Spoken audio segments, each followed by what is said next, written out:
प्यारे बच्चों नमस्कार। मैं आपका विजय सर। आज इस वीडियो में आप सभी का स्वागत करता हूं। इसके पिछले वीडियो लेक्चर में हम लोग समांतर श्रेणी का कुछ मुख्य बातें पढ़ चुके हैं, जैसे समांतर श्रेणी होती क्या है, साथ में सार्वंतर क्या होता है और किसी दिए गए समांतर श्रेणी का पहला पद क्या होता है। एक बार मैं रिमाइंड करा देता हूँ कि किसी दिए गए सूची का प्रत्येक अगला पद पहले पद को छोड़कर अगर एक निश्चित मान से जुड़ा हुआ हो या एक निश्चित मान के जोड़ने से प्राप्त होता है तो यह सूची ही हमारी क्या कहलाती है, समांतर श्रेणी कहलाती है। साथ ही साथ हमने सार्वंतर के बारे में पढ़ा था कि सार्वंतर क्या है, तो जिस निश्चित मान को जोड़ने से हमारा अगला पद प्राप्त होता है, जिसके वजह से एक सूची आपका एपी में परिवर्तित हो जाती है, वह निश्चित मान ही हमारा क्या कहलाता है, सार्वंतर कहलाता है।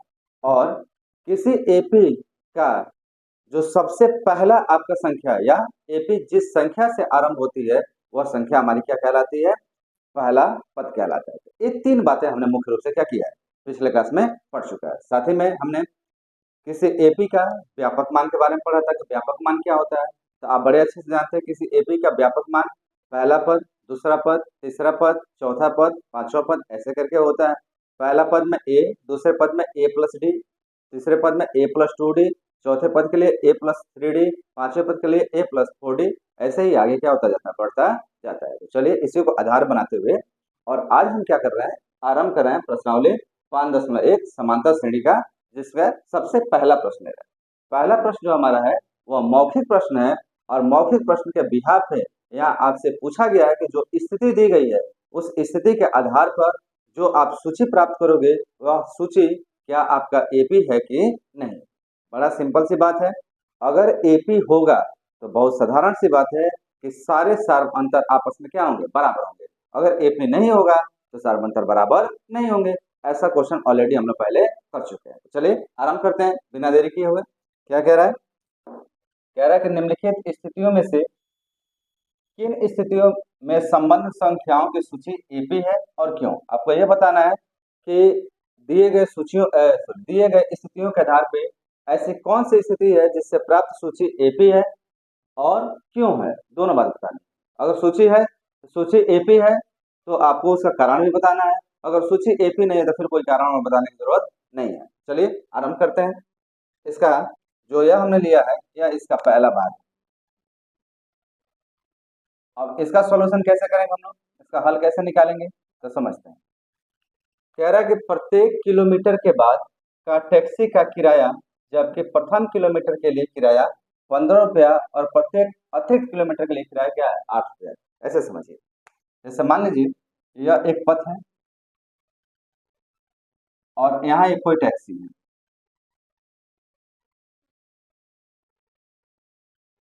यह हमारी कोई टैक्सी, ठीक है जी। अब क्या कह रहा है, कह रहा है कि प्रत्येक किलोमीटर के बाद का टैक्सी किराया, जबकि प्रथम किलोमीटर मान लो कि टैक्सी ए पर है और ए से बी तक की दूरी जो है वह 1 किलोमीटर, फिर बी से सी तक की भी दूरी 1 किलोमीटर, फिर सी से डी तक की भी दूरी क्या है, 1 किलोमीटर। ऐसे एक एक किलोमीटर बटा हुआ है। अब कह रहा है कि पहला 1 किलोमीटर का किराया यहाँ से लेकर यहाँ तक, ए से लेकर बी तक का किराया जो है वो 15 रुपया, ठीक। उसके बाद टैक्सी जितना आगे जाएगी प्रत्येक किलोमीटर के लिए कितना देगी, 8 रुपया। फिर अगले किलोमीटर के लिए कितना देगी, 8 रुपया, ऐसे ही देती जाएगी, ठीक। तो कह रहा है कि जबकि प्रथम किलोमीटर के लिए किराया 15 रुपया और प्रत्येक अतिरिक्त किलोमीटर के लिए किराया कितना है, 8। तो इस स्थिति के आधार पर आपको पहले एक सूची बनानी है और सूची के तदुपरांत आपको क्या करना है, यह बताना है कि यह सूची हमारी एपी है कि नहीं है। ध्यान से सोचो बाबू, अगर ए से बी तक जाएगा तो उसको 15 रुपया देना पड़ेगा। पहली बार 1 किलोमीटर अगर हमारा टैक्सी चला तो किराया कितना दिया, 15 रुपया। अगर टैक्सी हमारा ए से सी तक गया तब किराया कितना होगा, तो 15 रुपया ए से बी तक और प्लस 8 रुपया, इतना हो गया। अगर ए से कहाँ तक गया, डी तक गया तब, तो 15 + 8 + 8, मतलब हर बार 8 8 रुपया क्या होता जाएगा, जुड़ता जाएगा। तो बहुत आसान है, आप लिखिए यहाँ पे कैसे इसको सॉल्व करेंगे। तो आप लिखेंगे 1 किलोमीटर का किराया, 1 किलोमीटर का किराया, और ये हमारा आ गया 15 रुपया, ठीक। और 2 किलोमीटर का किराया, 2 किलोमीटर का किराया। अब 2 किलोमीटर का किराया मतलब अगर टैक्सी 2 किलोमीटर चले तो इसका किराया कितना हो गया, तो 15 रुपया तो पहले से है और 8 रुपया और जुड़ जाएगा, तो 15 + 8 मिला के कितना रुपया हो गया, 23। 15 28, तो दूसरे किलोमीटर का किराया जो हमारा गया वो 23 रुपया आ गया। इसी प्रकार से 3 किलोमीटर का किराया कितना होगा भाई, तो पहले किलोमीटर का 15, दूसरे किलोमीटर का 23, तो तीसरे किलोमीटर कितना होगा, तो दूसरे में 8 और जोड़ दो, तो ये हो गया आपका 23 + 8, कितना आ जाएगा निकल के, तो यह हमारा जो यहाँ पे निकल के आएगा वो आएगा 31 रुपये, इतने रुपये आ जाएगा। इसी प्रकार से 4 किलोमीटर का किराया, तो यह हमारा आ जाएगा, अब तीसरे में 8 जोड़ दीजिए, तो ये हो गया आपका 31 + 8 और ये हमारा हो गया 39 रुपये के बराबर। और इसी प्रकार से आगे क्या होता रहेगा, बढ़ता रहेगा। ठीक है जी, तो जितना किलोमीटर आप जाओगे अपने पिछले किलोमीटर में 8 रुपये क्या कर दीजिए, जोड़ दीजिए। तो अगर ध्यान से देखो तो आपको पता चलेगा कि इस स्थिति पे प्राप्त जो संख्याओं की सूची है वह सूची हमारी बन रही है 15, 23, 31, 39 डॉट डॉट डॉट, हम यही बातें आप लिखते हैं। अतः अतः इस स्थिति से प्राप्त संख्याओं की सूची, संख्याओं की सूची, और स्थिति से प्राप्त जो संख्याओं की सूची है वो है 15, 23, 31, 39 डॉट डॉट डॉट, ऐसे है। ठीक है जी, अब क्या यह सूची हमारी एपी है, तो बहुत ध्यान से देखिए सारे पदों में कितना जुड़ा हुआ है, 8, एक निश्चित मान 8 ही जुड़ा हुआ है पहले पद को छोड़कर, मतलब प्रत्येक अगला पद अपने पूर्वोक्त पद में 8 जोड़ने से क्या हो रहा है, प्राप्त हो रहा है। तो जाहिर सी बात है कि यह जो हमारी सूची प्राप्त हुई यह क्या होगी, एपी होगी। तो आप लिखेंगे यह सूची एक एपी है। अब एपी है तो कारण आपको बताना है, पूछा है ना कि क्यों एपी है, तो आप यहाँ पे लिखेंगे क्योंकि क्योंकि प्रत्येक अगला पद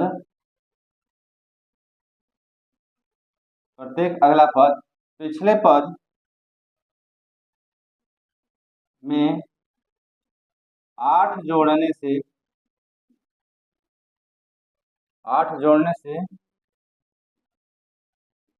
प्राप्त होता है, 8 जोड़ने से प्राप्त होता है। इसीलिए यह हमारी जो सूची प्राप्त हुई स्थितियों के आधार पे वो हमारी एक प्रकार की क्या होगी, एपी।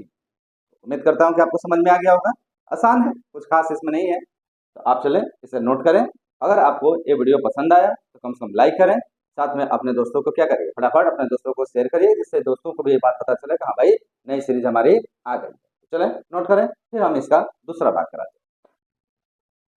तो पहला प्रश्न का पहला भाग करने के बाद अब हम बात करते हैं इसके दूसरे भाग की। और दूसरा भाग क्या कहता है, देखिए ये भी बड़ा प्यारा क्वेश्चन है। कह रहा है किसी बैलेंस सिलेंडर में उपस्थित हवा की मात्रा जबकि वायु निकालने वाले पंप प्रत्येक बार बैलन की शेष हवा का 1/4 भाग बाहर क्या करता है, निकाल देता है। ठीक है, एक स्थिति है कि किसी बैलन में उपस्थित हवा की मात्रा, अब एक सिलेंडर है जो बैलन के आकार के में, ठीक है, और उसमें हवा भरा होता है। अब कितना हवा है तो आपको पता ही नहीं है, तो चलिए काम करते हैं, एक सिलेंडर बनाते हैं। मान लीजिए सपोज यह हमारा कोई एक सिलेंडर है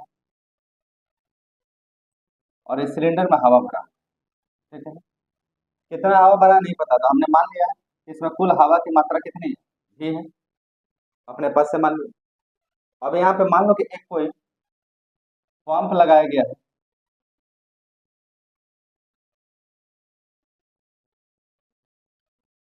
इस तरीके से छोटे टाइप का है, यहाँ पे एक पंप लगाया गया है जो हवा को निकालता है।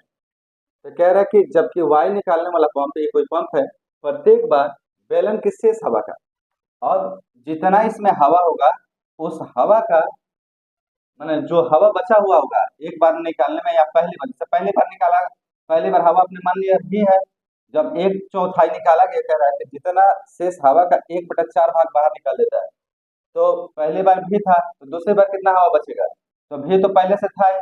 अब इसका एक चौथाई निकाल देगा, मतलब पहले भी था और एक चौथाई निकालेगा तब भी का ही तो एक चौथाई निकालेगा, मतलब v/4। लेकिन भी में से v/4 को क्या करना पड़ेगा, घटाना पड़ेगा, तब जाके आपको दूसरी बार निकलेगा। वैसे ही तीसरी बार निकालेंगे, तो कैसे करेंगे इसको ध्यान से देखो। इसका हम हल कैसे ज्ञात करते हैं।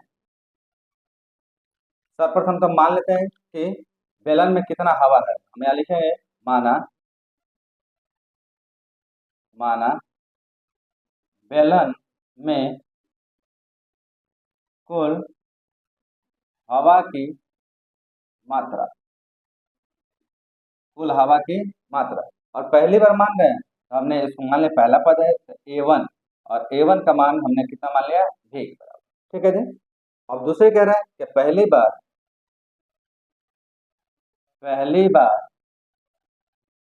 1/4 भाग हवा निकालने के बाद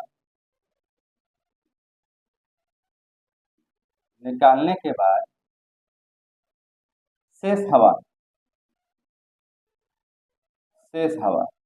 अब ये पहला पद तो हमारा हो गया भी, या पहली बार जो हवा था वो कितना था भी, तो ये अब एक चौथाई आप निकाल रहे हो तो इसे मान लो दूसरा A2। अब एक कितना बचेगा, तो आपका पहले था भी, ठीक, अब उसमें से एक चौथाई निकलेगा। अरे भाई यहाँ पे शेष हवा बोल रहे हैं ना कि उसमें कितना हवा बचेगा, तो आपका एक चौथाई निकलेगा, तो भी का ही तो एक चौथाई निकलेगा, तो भी माइनस v/4। ठीक है जी। इतना हवा बचेगा, आपसे ये नहीं कह रहा कि कितना हवा बाहर निकाल दिया गया, नहीं, इस सिलेंडर में बचेगा कितना हवा, क्योंकि बार बार बचे हुए हवा का तुम्हें प्रयोग करना है आपको। तो यहाँ पे शेष जो बचा हुआ हवा होगा, पहले भी था और भी में से भी का ही एक चौथाई घटाने से प्राप्त होगा। इसको सॉल्व करोगे तो क्या आएगा आपका, 4 का भी में मल्टीप्लाई होगा तो 4v माइनस v/4। ठीक है जी। अब यहाँ 4v में से फिर जाके कितना जाएगा बचेगा, ये बचेगा 3v/4। ठीक, तो पहली बार 1/4 भाग हवा निकालने के बाद शेष हवा जो बचेगा वो 3v/4 के बराबर बचेगा। सेम उसी प्रकार से अब कहेंगे कि दूसरी बार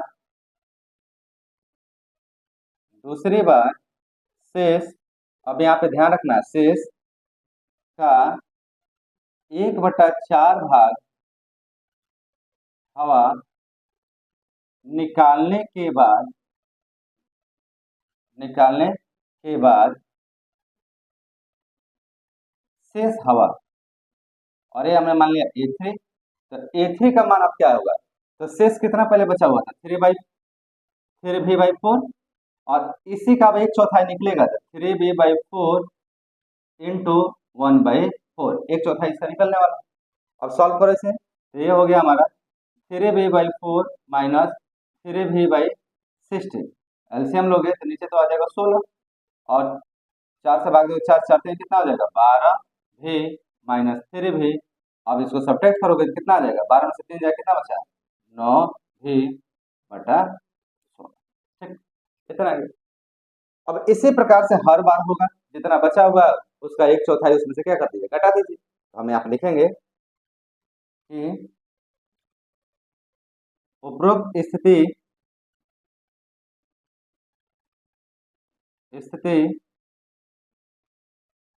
के आधार पर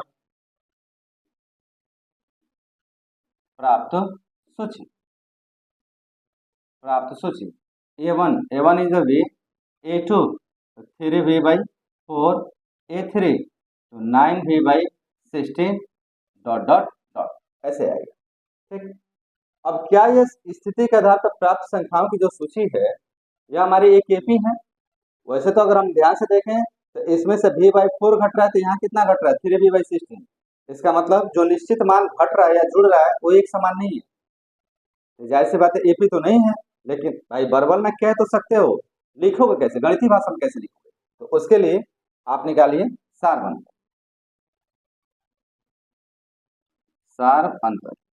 सबसे पहले D1, और D1 का मान क्या होता है भाई, तो A2 माइनस A1। A2 कितना हमारा, तो A2 आपका देखो वो है 3v/4 माइनस A1 कितना है v है। अब इसे सॉल्व करिए, सॉल्व करेंगे तो 3v और 4 का इसमें मल्टीप्लाई होगा तो -4v/4 कितना आ जाएगा आपका, तो 3v में से 4 भी जाएगा तो -v/4, ये हमारा आ गया d1। इसी प्रकार से हम क्या निकालेंगे, d2, इधर कर लेते हैं, d2 निकालते हैं। तो d2 बराबर हमारा हो जाएगा a3 - a2। a3 कितना है आपका 9v/16 माइनस ए कितना है 3v/4, ठीक है जी। एलसीएम लोगे कितना आ जाएगा 16, 9v माइनस 4 3 जा 12। अब ये सब्ट्रैक्ट होगा तो कितना आ जाएगा -3v/16, ठीक है जी। अब देखो d1 आ गया -v/4, d2 आ गया -3v/4, तो क्या d1 d2 के बराबर है क्या, नहीं। तो आप कहेंगे अतः चूंकि d1 not equal to dt, d1 जो हमारा है d2 के बराबर नहीं है, इसलिए प्राप्त सूची एक एपी नहीं, प्राप्त सूची एक एपी नहीं। क्लियर ना। तो बड़ा सिंपल है, कुछ खास नहीं था इसमें। इसमें आपको इतना ही करना था कि एक निश्चित मान आप ले लो हवा का, और प्रत्येक बार 1/4 हवा निकलने के बाद से उसकी स्थिति आप देखिए, और फिर इन स्थितियों के आधार पर एक सूची बनाइए। जो सूची हमारा प्राप्त होता है v 3v/4 9v/16। अब वैसे तो देखने से भी है कि एपी नहीं है, लेकिन करें कैसे। तो सबसे पहले सारवंतर, हमारे पास एक यही तरीका है, सारवंतर निकालिए, और सारवंतर निकाल के दोनों सारवंतरों को चेक कर दीजिए। तो चेक कर रहे हैं तो d1 का मान d2 के बराबर नहीं है। पिछले भी क्लास में मैंने बताया कि अगर क्रमागत दो d1 और d2 आपस में बराबर ना हो, या दो सारवंतर आपस में बराबर ना हो, तो जाहिर सी बात है कि जो सूची होती है हमारी एपी नहीं होती है, उसे आगे चेक करने की कोई खास जरूरत नहीं। तो चलें इसे नोट करें, और फिर हम कराते हैं आपका इसका तीसरा भाग।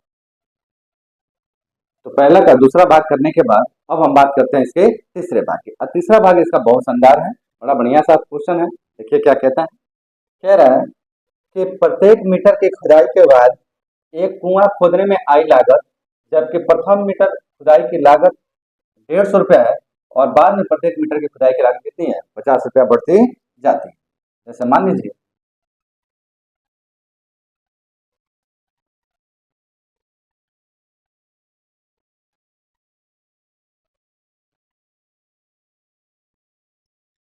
जो मान लीजिए कि एक कुआं है इस तरीके, ठीक है, जिसकी खुदाई हो रही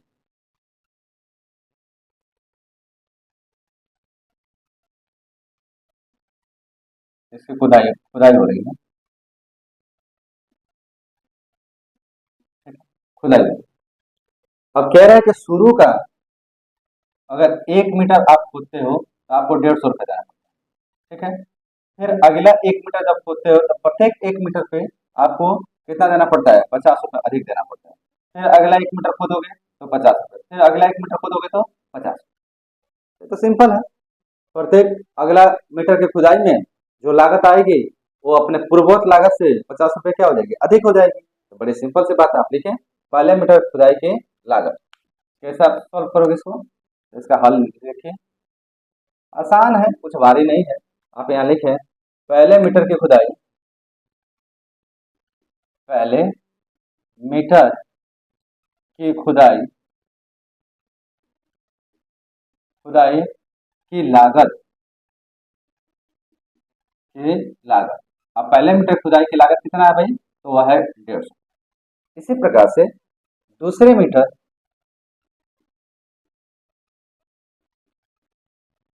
की खुदाई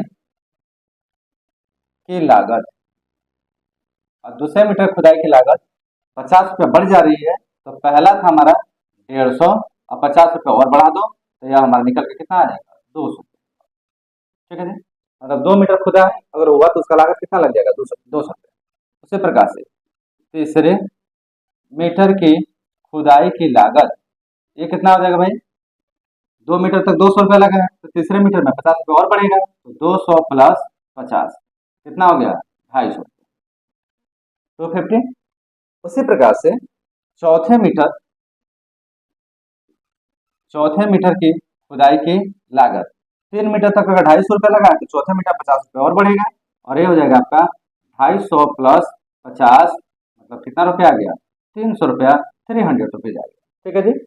और इसी प्रकार से प्रत्येक अगले मीटर की खुदाई में 50-50 रुपये क्या होता जाएगा, बढ़ता जाएगा। समझ में आ रहा है बात?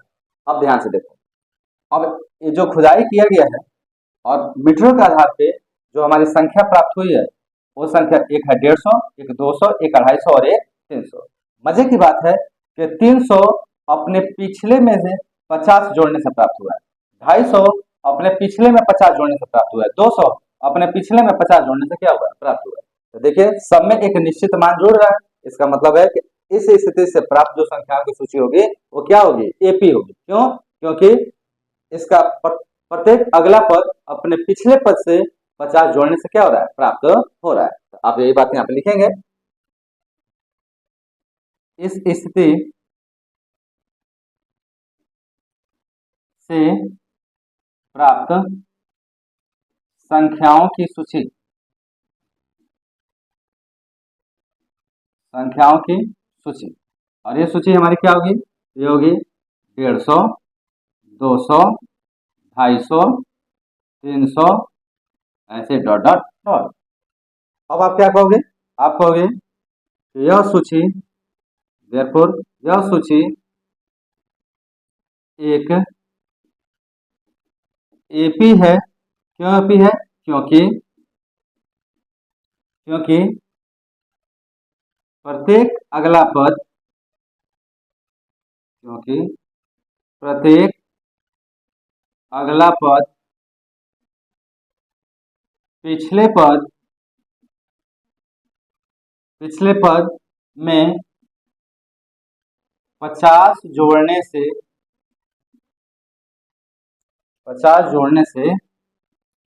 प्राप्त हो रही है, 50 जोड़ने से प्राप्त हो रही है। या दूसरी बात हम कहते हैं कि इसका प्रत्येक सार्वंतर आपस में क्या है, बराबर है, और वो कितने के बराबर है, 50 के बराबर है। समझ में आ गया? आसान है, कोई खास नहीं, सिंपल सा प्रश्न था।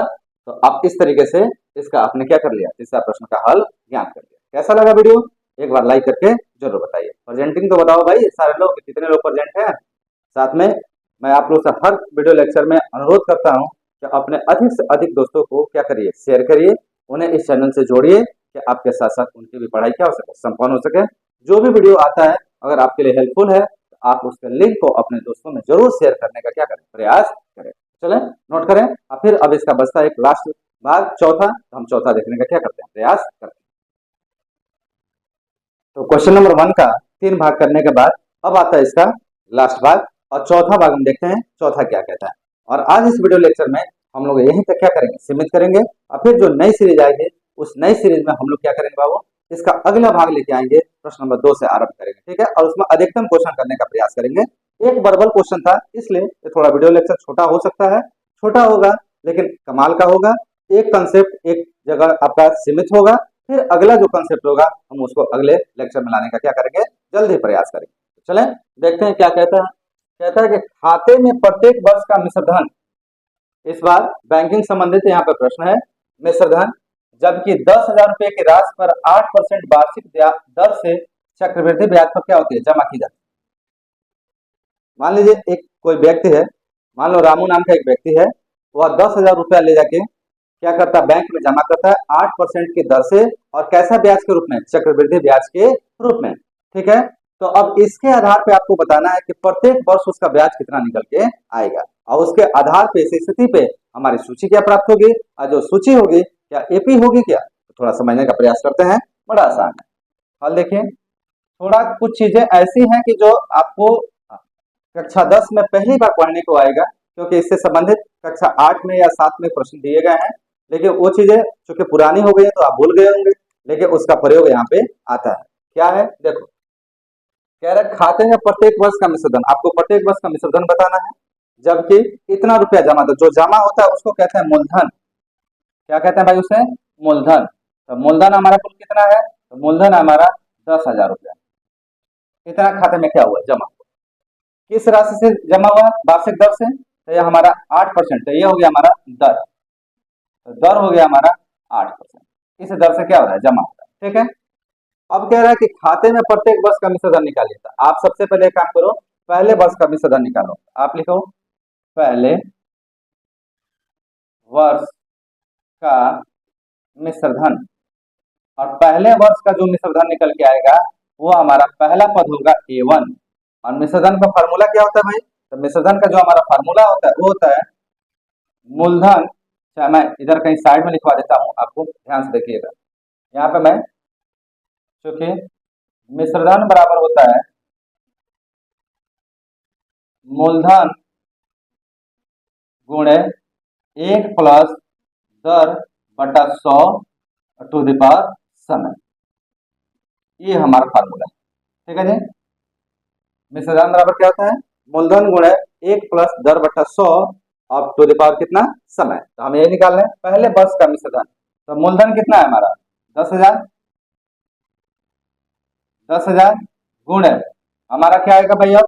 अब आएगा 1 प्लस दर कितना है? 8 बटा 100 और समय क्या है? पहला वर्ष है तो 1 वर्ष, ठीक है। समय 1 आ गया। इसे सॉल्व करिए। यहाँ तो हो गया आपका 10,000 गुणे, इसका गुणा करोगे तो ये होगा 100 एकम 100, 100 में 8 को जोड़ो तो 108 बटा 100, इतना आ गया। अब पावर 1 का तो कोई मतलब हुआ नहीं, किसी भी संख्या का पावर 1 रखोगे सम्मान में कोई अंतर नहीं आएगा। अब इसे 2 जीरो से यह 2 जीरो कैंसिल हो जाएगा और मल्टीप्लाई करोगे तो 108 के बाद 2 जीरो बढ़ जाएगा, मतलब कितना आ गया? 10,800, इतना रुपया आ गया पहले वर्ष का मिश्र धन। उसी प्रकार से दूसरे वर्ष का मिश्र धन, अब दूसरे वर्ष का जो मिश्र धन आप निकालोगे वो हो जाएगा दूसरा पद, ये होगा 10,000 जो मूलधन है गुणे 1 प्लस दर कितना है? 8 बटा 100 और समय अब की बार कितना आ जाएगा? 2। ऐसा ही होगा ना। अब आगे देखिए, यहाँ पे कितना आएगा? 10,000 गुणे, इसको सॉल्व करेंगे अंदर का तो यह हो जाएगा 108 बटा 100 और टू द पावर 2। ये बात का ध्यान रखें, ठीक है। अब इसको अगर सॉल्व करो तो कितना आ रहा है? देखो ये आ गया हमारा 10,000 गुणे 108 गुणे 108 बटा 100 गुणे 100, कितना आएगा?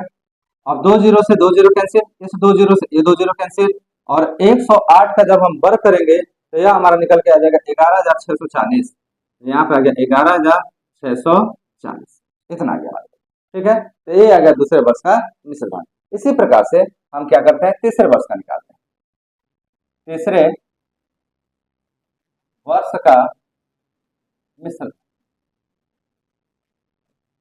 और तीसरे वर्ष का मिश्र धन निकालोगे जो हमारा तीसरा पद होगा A3 और यह हमारा आ जाएगा मूलधन 10,000 गुणे 1 प्लस दर 8 बटा 100 और ऊपर कितना घाटा जाएगा? 3। तीसरा वर्ष है ना। अब इसे सॉल्व करिए। इसे सॉल्व करेंगे तो क्या आएगा?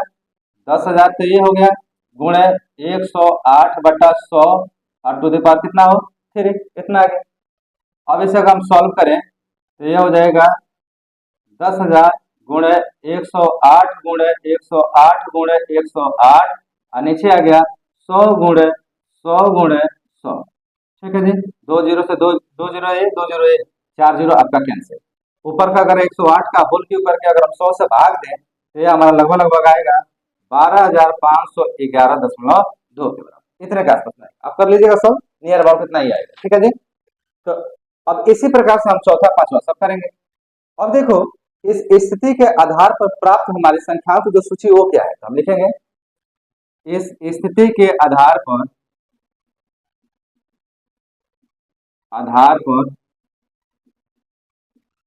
संख्याओं की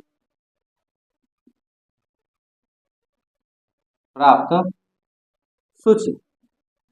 और सूची में हमारा क्या है बाबू? तो पहला आ गया 10,800, 10,800 पहला आ गया हमारा। दूसरा हमारा क्या निकल गया दूसरे वर्ष का? 11,640। तीसरे वर्ष का क्या निकल गया है? 12,511.2, ऐसे आगे जाएगा। क्या है आपको एपी कहीं से दिखाई दे रही है? तो एपी अगर दिखाई दे इसके लिए हम क्या निकालेंगे? सारवंतर। अब सारवंतर सबसे पहले D1 होता है A2 माइनस A1।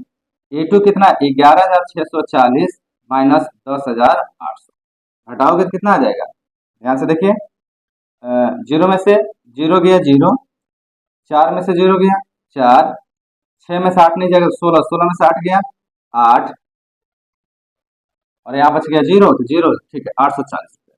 तो D1 का मान हमारा निकल के आ गया 840। इसी प्रकार से D2 क्या होगा, A3 माइनस A2। A3 कितना हमारा है, तो 12,511.2 माइनस ये कितना है 11,640। घटाइए, घटाइएगा तो क्या आएगा, देखो ये तो 0.2 हो जाएगा, एक में से 0 जाएगा, एक में से 4 नहीं जाएगा, 11 में से 4 गया 7, यहाँ बचा 4, 14 में से 6 गया 8, यहाँ बचा एक, हाँ ठीक है 871 रुपया। हमारा D2 का मान कितना आ गया 871। क्या दोनों आपस में बराबर है, बिल्कुल नहीं जी। तो आप यहाँ लिखेंगे चूंकि D1 not equal to D2, इसलिए प्राप्त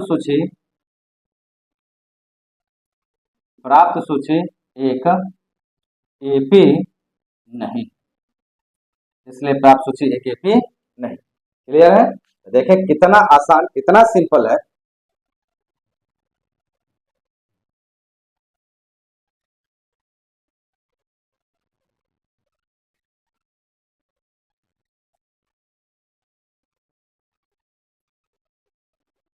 आसानी से हम इसे कर सकते हैं, अच्छे से आपको समझ में भी आ रहा होगा। तो आशा करता हूं तो बड़े ढंग से आपको सारे वर्बल क्वेश्चन समझ में आ गए होंगे। आज का वीडियो कैसा लगा जरूर शेयर करके बताइएगा, और बहुत जल्द हम आपसे मिलेंगे अगले वीडियो लेक्चर में, जहाँ पे हम मौखिक के बाद से आंकिक प्रश्नों का क्या करेंगे, हल ज्ञात करेंगे, जिसमें बड़ी सरलता से कुछ आपको AP बनानी होगी, कुछ सूचियों का AP जांच करना होगा, किसी का प्रथम पद ज्ञात करना होगा, किसी का सार्वंतर ज्ञात करना होगा। इससे संबंधित सारा का सारा हमारा क्या है प्रश्न। तो मजा आएगा अगले वीडियो लेक्चर में। और आज का वीडियो लेक्चर कैसा लगा जरूर आप बताइए। जो नए बच्चे आए हों इस चैनल से जरूर जुड़ जाइए, चैनल को सब्सक्राइब कर लीजिए, साथ में इसके वीडियो का जो लिंक है उस लिंक को अपने दोस्तों में क्या करते रहिए, शेयर करते रहिए। बहुत जल्द मिलते हैं अगले क्लास में, तब तक आप सभी का बहुत बहुत धन्यवाद।